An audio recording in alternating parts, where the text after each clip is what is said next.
CBSE board के लिए और जो भी बोर्ड हो जो इंग्लिश मीडियम के बोर्ड इंग्लिश मीडियम में पढ़ रहे हैं उन सारे बच्चों के लिए हम साइंस की क्लासेस लाए हुए हैं।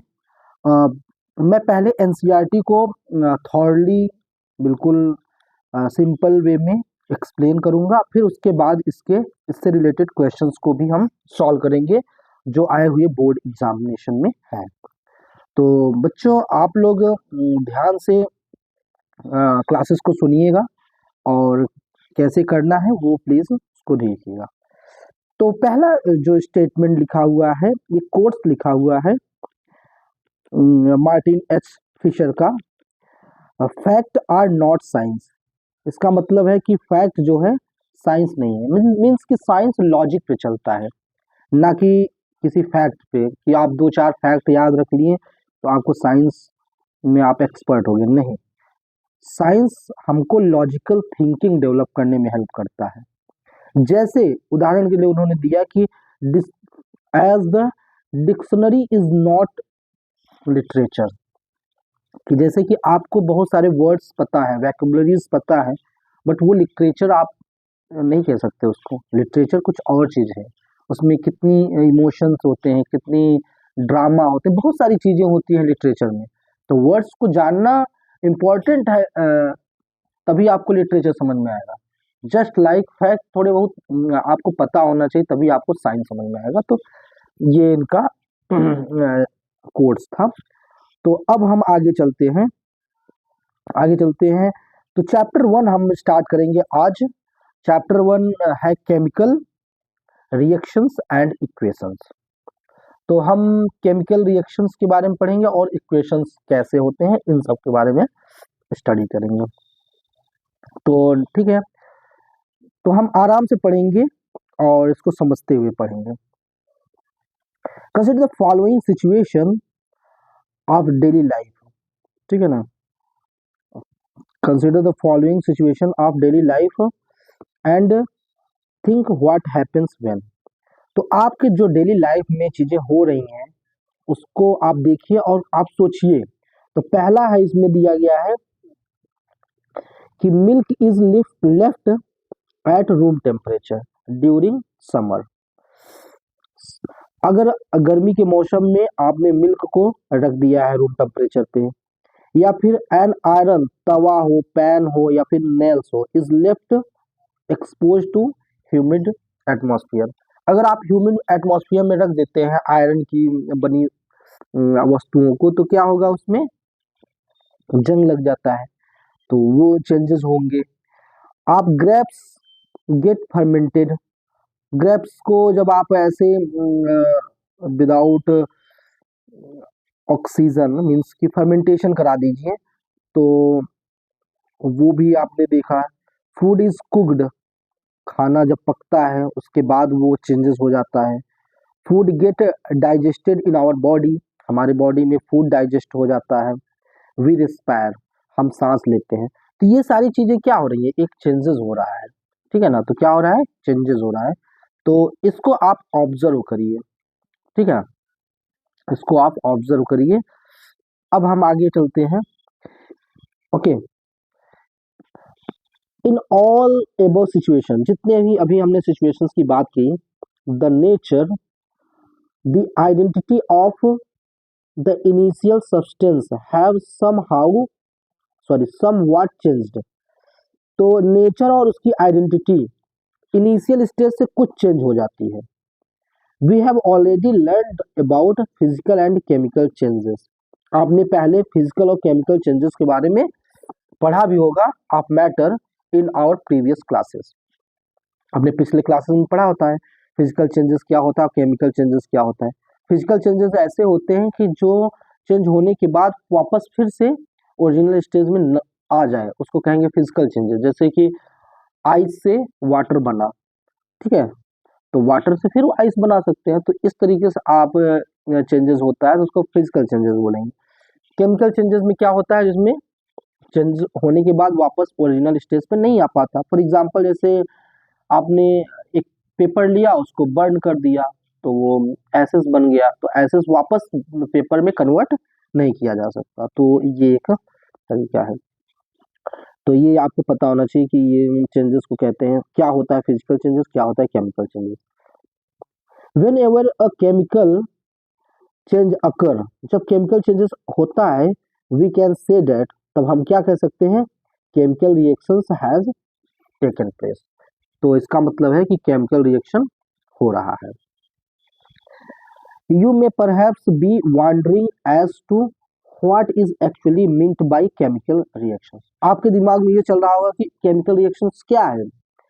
How do we come to know that chemical reactions has taken place, कैसे केमिकल रिएक्शन हो रहा है। Let us perform some activities to find the answer to these questions. तो ये सारी जो आपके दिमाग में क्वेश्चंस चल रहे हैं, उसको हम पढ़ने के लिए कुछ एक्टिविटीज देखेंगे। तो एक्टिविटीज इस तरीके से है कि बहुत ज़्यादा हम इस पे टाइम नहीं देंगे एक्टिविटीज पे, बट आपको इतना पता होना चाहिए कि हो क्या रहा है एक्टिविटीज में। जैसे यहाँ पे फिगर में ही दे दिया है, फिगर में दिया है कि burning of magnesium magnesium ribbon in air, collection of magnesium oxide in watch glass. Means कि मैग्नीशियम रिबन को आप एयर के प्रेजेंस में जला देते हैं, बर्न आउट करते हैं, तो मैग्नीशियम ऑक्साइड बनता है। तो ये एक तरीके से केमिकल रिएक्शन है, ठीक है। तो वही चीज यहाँ पे बताया गया है, तो थोड़ा ध्यान से देखेंगे। एक्चुअली में एक्टिविटीज काफी दिए हुए हैं, एक्टिविटीज नहीं, हमारे पास टाइम कम है, हम लोगों को बोर्ड एग्जाम की तैयारी करना है, इसलिए हम ज्यादातर फोकस करेंगे फैक्ट पे और उसके कॉन्सेप्ट पे। तो यहाँ पे है, we must observe that magnesium ribbon burns with a dazzling white flame, वो व्हाइट फ्लेम के साथ जलता है, and changes into white powder. और वो व्हाइट पाउडर क्या है, मैग्नीशियम ऑक्साइड है, उसमें चेंज हो जा रहा है। This powder is called magnesium oxide, इसको क्या बोलते हैं हम लोग, magnesium oxide. It is form due to the reactions between, किसके किसके बीच में रिएक्शन हुआ, एक मैग्नीशियम और ऑक्सीजन के प्रेजेंट में, between oxygen magnesium and oxygen present in the air के प्रेजेंट में ये रिएक्शन हुआ। तो यहाँ तक समझ में आ गई। तो केमिकल रिएक्शन सिंपली है कि दो दो या कभी कभी एक भी हो सकता है वो कंपाउंड, लेकिन आप यहाँ पे देख रहे हैं कि दो कंपाउंड है, जैसे कि एक तो मैग्नीशियम, यहाँ एलिमेंट लिया गया है, मैग्नीशियम एलिमेंट ऑक्सीजन एलिमेंट दोनों रिएक्ट कर दें तो एक कंपाउंड बनता है मैग्नीशियम ऑक्साइड। तो एक तरीके से ये केमिकल रिएक्शन है, ठीक है। तो यहाँ तक आपको समझ में आ गया होगा। तो अब हम आते हैं नेक्स्ट टॉपिक तो वही है, बट नेक्स्ट पार्ट पे आते हैं। फ्रॉम द एबो 3 एक्टिविटीज, जो भी ऊपर 3 दिए गए थे एक्टिविटीज, मीन्स कि वहां पे सिर्फ मैग्नीशियम जो रिबन था वो ऑक्सीजन के प्रेजेंट में मैग्नीशियम ऑक्साइड में कन्वर्ट हो गया, तो ये एक रिएक्शन बना। तो उसी रिएक्शन की बात उसने किया कि we see that any of the following observations helps us to determine whether the chemical reaction has taken place. तो केमिकल रिएक्शन जब होता है तो क्या क्या चेंजेस होते हैं। पहला होता है चेंजेस इन स्टेट में चेंजेस हो जाते हैं। स्टेट मीन्स होता है कि वो हो सकता है कि वो सॉलिड में हो या फिर लिक्विड में हो, वो चेंज हो गया गैसेस में। सॉलिड लिक्विड में चेंजेस हो सकता है, लिक्विड गैस में चेंज हो सकता है। तो इस तरीके से स्टेट में चेंजेस हो सकता है। दूसरा है कलर में चेंजेस हो सकता है। किसमें चेंजेस हो सकता है, कलर में चेंजेस हो सकता है। तीसरा गैसेस हो सकते हैं। चौथा मतलब इवोल्यूशन ऑफ गैस, उसमें से गैस निकल सकता है। और चेंज इन टेम्परेचर, और टेम्परेचर में भी चेंजेस हो सकते हैं, ठीक है। तो ये बात आपको समझ में आ रही होगी। अब हम आगे देखेंगे नेक्स्ट। ओके, नेक्स्ट देखेंगे। देखिए, as we observe that changes around us, जो हमारे चेंजेस हो रहे हैं, we can see that there is a large variety of chemical reactions taking place around us। तो हमारे आसपास जितने भी रिएक्शंस हैं, जितने भी चेंजेस हो रहे हैं, वो लगभग केमिकल कह सकते हैं कि केमिकल चेंजेस हो रहे हैं, कि वापस उसको ओरिजिनल स्टेज में नहीं ला सकते। जैसे कि हम लोग खाना पकाते हैं तो वो वेजिटेबल्स है, आपने रॉ वेजिटेबल लाया, उसको कुक कर दिया और वो कुक्ड वेजिटेबल बन गया, तो वो चेंजेस नहीं कर सकते, वो केमिकल चेंजेस हुआ। इसी प्रकार हम बात कर रहे हैं, we will study about the various type of chemical reactions and their symbolic representation in this chapter. तो इस चैप्टर में बेसिकली हम लोग यही स्टडी करने जा रहे हैं, तो उसका केमिकल क्या रिएक्शंस है और उसका क्या सिंबॉलिक रिप्रेजेंटेशन है। ठीक है ना। अब हम लोग यहाँ पे आएंगे, थोड़ा सा समझेंगे कि केमिकल इक्वेशंस क्या होते हैं। देखिए, केमिकल इक्वेशन सिंपल सी बात है, एक जगह रिएक्टेंट रहेंगे एक साइड, और एक साइड प्रोडक्ट रहेंगे। आरएचएस साइड को प्रोडक्ट बोलते हैं, एलएचएस साइड को रिएक्टेंट बोलते हैं। वो रिएक्शन करके प्रोडक्ट बनाएगा। तो यहाँ पे देखेंगे हम लोग क्या है, when a magnesium ribbon is burned in oxygen, oxygen में क्या होता है, बर्न होता है, it get converted to magnesium oxide. वो किस में कन्वर्ट हो जाता है, मैग्नीशियम ऑक्साइड में कन्वर्ट हो जाता है। This description of a chemical reaction in a sentence form is quite long। तो आपको ये चीज बताने में कि मैग्नीशियम रिबन ऑक्सीजन के प्रेजेंट में रिएक्शन किया और वो मैग्नीशियम ऑक्साइड में कन्वर्ट हो गया, तो ये रिएक्शंस को आप स्टेटमेंट वाइज, सेंटेंस वाइज लिखेंगे तो काफी लेंदी हो जाता है, काफी बड़ा हो जाता है। तो जो केमिस्ट थे, जो मतलब जो केमिस्ट्री के साइंटिस्ट थे, उन्होंने कहा नहीं, ऐसे हम नहीं करेंगे, इसको हम सिंबॉलिक फॉर्म में करेंगे, अदरवाइज पूरी केमिस्ट्री इतना ज्यादा लेंदी, इतना बड़ा टॉप मतलब सब्जेक्ट है, उसको फिर आप बहुत बड़ा हो जाएगा, वो पढ़ने में बोरिंग भी महसूस होने लगेगी। तो फिर क्या हुआ कि it can be written in a shorter form, तो उसको हम लोग शॉर्टर फॉर्म में लिखने लगे। The simplest way to do this, सबसे सिंपल तरीका है इस चीज को करने में, is to write in the form of a word equation. तो कुछ सिंपल स्टेटमेंट से सिंपल क्या हो गया, वर्ड्स के फॉर्म में लिख दीजिए। जैसे वर्ड्स के फॉर्म में क्या लिखा गया है, लिखिएगा ध्यान से। वर्ड्स के फॉर्म में लिखा गया कि जैसे मैग्नीशियम है, ये ऑक्सीजन के प्रेजेंट में मैग्नीशियम ऑक्साइड बना देता है। तो ये इस साइड वाला जो मैंने बताया था LHS, लेफ्ट हैंड साइड को रिएक्टेंट्स बोलते हैं। क्या बोलते हैं, रिएक्टेंट्स। और जो RHS है तो उसको बोलते हैं प्रोडक्ट। क्या बोलते हैं, प्रोडक्ट। तो यहाँ पे यही चीज एक्सप्लेन किया गया है। This substances that undergo chemical change in the reaction magnesium and oxygen. देखिए, मैग्नीशियम इसकी बात कर रहे हैं हम, magnesium and oxygen are reactant. वो क्या है, एक रिएक्टेंट है। क्या है, रिएक्टेंट है। एंड द न्यू सब्सटेंस, जो नया सब्सटेंस बना है, सपोज करिए नया सब्सटेंस बना है, क्या है, मैग्नीशियम ऑक्साइड, ये न्यू सब्सटेंस बना है, is magnesium oxide formed during the reactions as a product. ये रिएक्शंस के बाद ये फॉर्म हुए हैं। ठीक है ना, तो याद रखिएगा प्लीज। अब नेक्स्ट हम लोग देखेंगे कि the world equation shows change of reactant to product, जो रिएक्टेंट है ये रिएक्टेंट है और ये प्रोडक्ट में चेंज हुआ थ्रू एन एरो, ठीक है ना, through an arrow between them. तो ये एरो से हम चेंज किए हैं, ठीक है ना, एरो के फॉर्म में चेंज किए हैं।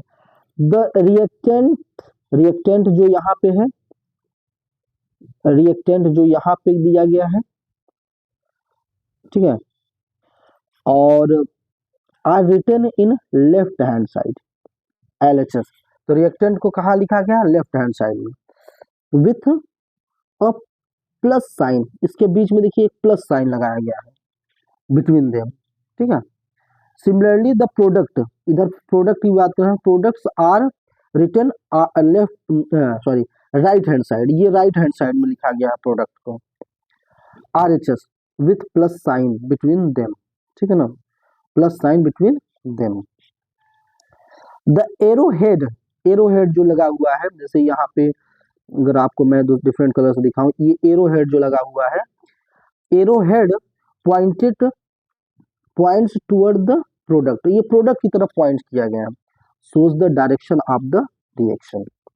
तो ये आपको बताया गया है कि ये डायरेक्शन की मतलब मैग्नीशियम और ऑक्सीजन रिएक्ट करके मैग्नीशियम ऑक्साइड बने हैं। तो आपको इसको हम समरी की तरह अगर हम समझाएं तो कह सकते हैं कि एक होता है रिएक्टेंट्स और एक होता है प्रोडक्ट्स। रिएक्टेंट्स आपका LHS में होता है, लेफ्ट हैंड साइड में होता है, और प्रोडक्ट आपका RHS साइड में होता है।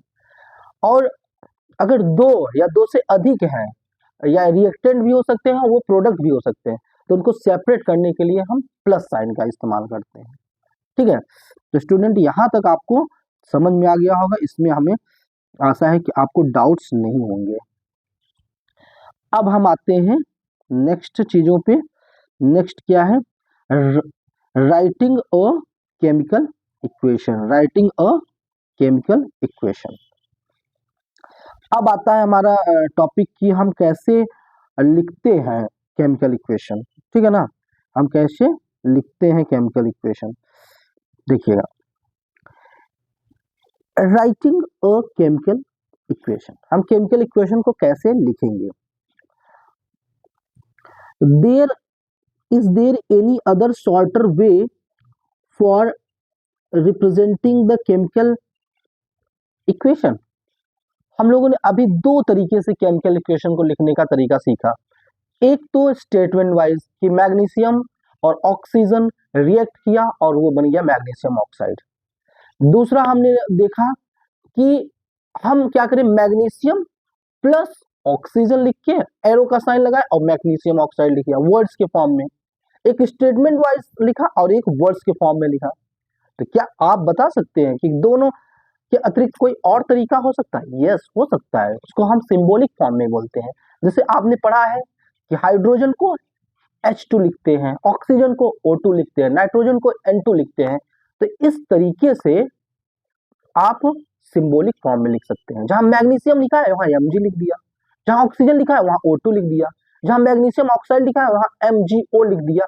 तो वो क्या हो गया, एक रिएक्शन हो गया, तो उसको हम लिख सकते हैं। तो यहाँ पे लिखा हुआ है, देखिएगा ध्यान से प्लीज समझिएगा, chemical equation can be made more concise, हम और भी इसको कंसाइज भी कर सकते हैं, and useful if we use chemical formula, अगर हम फार्मूला इंस्टेड ऑफ वर्ड्स की जगह पे हम केमिकल फार्मूला यूज करने लगे।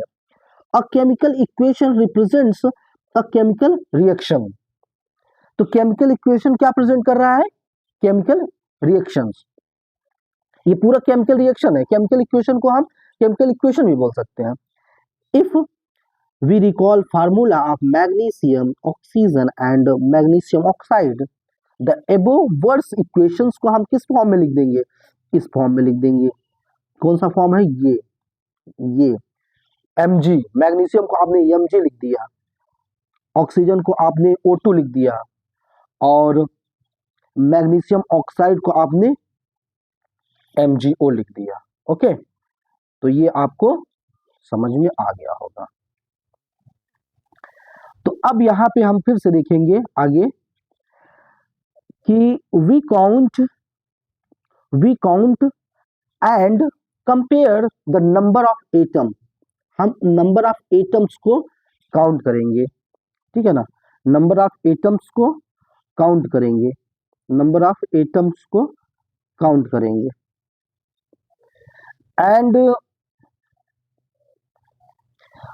And each elements on the LHS and RHS, okay, LHS and RHS, LHS and RHS is the number of atom each element, number of atoms of each elements, number of atoms of each elements of the same on both sides, दोनों तरफ से। क्या ये same है? देखिए जैसे magnesium यहाँ एक है, मैग्नीशियम क्या है यहाँ एक है, यहाँ भी मैग्नीशियम एक है, यस मैग्नीशियम की एक ही एटम है, ठीक है। अब देखिए ऑक्सीजन की बात करूं, ऑक्सीजन यहाँ पे कितने हैं? दो है, ऑक्सीजन कितने हैं? दो, लेकिन यहाँ ऑक्सीजन कितना है? सिर्फ एक है। तो क्या ये दोनों सेम है? नहीं, ये सेम नहीं है। तो इसलिए आप क्या कहोगे कि इसको हमें बैलेंस करना पड़ेगा। तो यहाँ पे देखिएगा, इफ यस, यदि हाँ, then the equation is balance. अगर नंबर ऑफ एटम्स दोनों साइड में LHS और RHS में इक्वल है तो आप कहेंगे उस इक्वेशन को बैलेंस इक्वेशन है।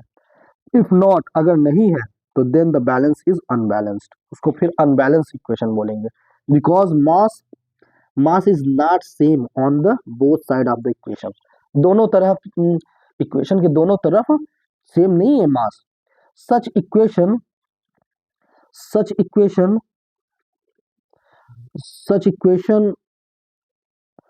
a chemical equation is skeletal chemical equation for a reaction। तो अगर ये अनबैलेंस है तो इसको हम स्केलेटन भी बोल सकते हैं, कि मीन्स कि आप इसको बैलेंस कर सकते हैं, एटम्स को आप इक्वल कर सकते हैं।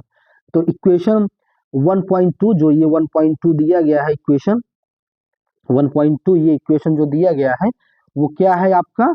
एक स्केलेटन केमिकल इक्वेशन है for burning the magnesium in air, ठीक है। तो यहाँ तक आई थिंक समझ में आ गया होगा। हम आगे चलते हैं कि हम कैसे बैलेंस करेंगे। ओके, हम लोगों ने यहाँ तक पढ़ लिया। अब नेक्स्ट टॉपिक है बैलेंस केमिकल इक्वेशन, वो हम नेक्स्ट वीडियोज में पढ़ेंगे।